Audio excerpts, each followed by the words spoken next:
एक दिन की बात है। मनीक मानक नाम का एक बिजनेसमैन था।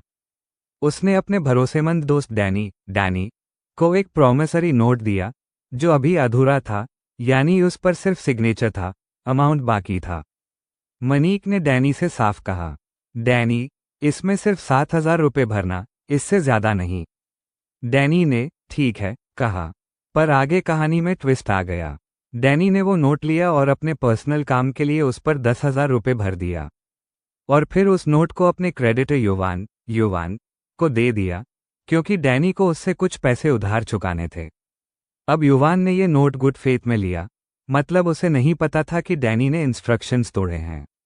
जब मैच्योरिटी आई, युवान ने मनीक से 10,000 रुपये की पेमेंट मांगी।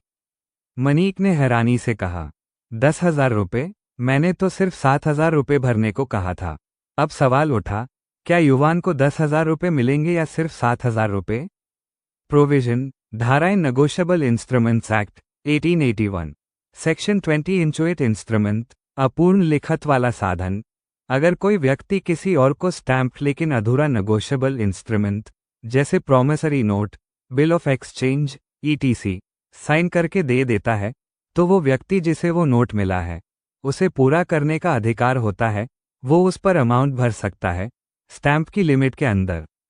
लेकिन अगर वो इंस्ट्रूमेंट किसी होल्डर इन ड्यू कोर्स, यानी जिसने उसे गुड फेथ वैल्यू के लिए और टाइम से पहले लिया, के हाथ में चला जाए, तो ओरिजिनल मेकर यह नहीं कह सकता कि ये तो मेरे कहे अनुसार नहीं भरा गया। बस एक शर्त, जो अमाउंट भरा गया है वो स्टैम्प वैल्यू के अंदर होना चाहिए। कंक्लूजन, निष्कर्ष, इस केस में मनीक ने डैनी को 7,000 रुपये भरने की अथॉरिटी दी थी। डैनी ने 10,000 रुपये भर दिया, यानी उसने इंस्ट्रक्शंस तोड़ दिए। लेकिन युवान ने वो नोट गुड फेथ में वैल्यू के बदले और बिना किसी नॉलेज के लिया।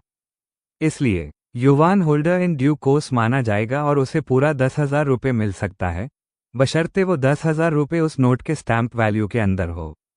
यानी कानून युवान की ईमानदारी और भरोसे की रक्षा करता है, भले ही गलती डैनी की हो। मनीक अब ये नहीं कह सकता कि डैनी ने मेरी बात नहीं मानी, क्योंकि उसने खुद एक इंचुएट इंस्ट्रूमेंट साइन करके दिया था।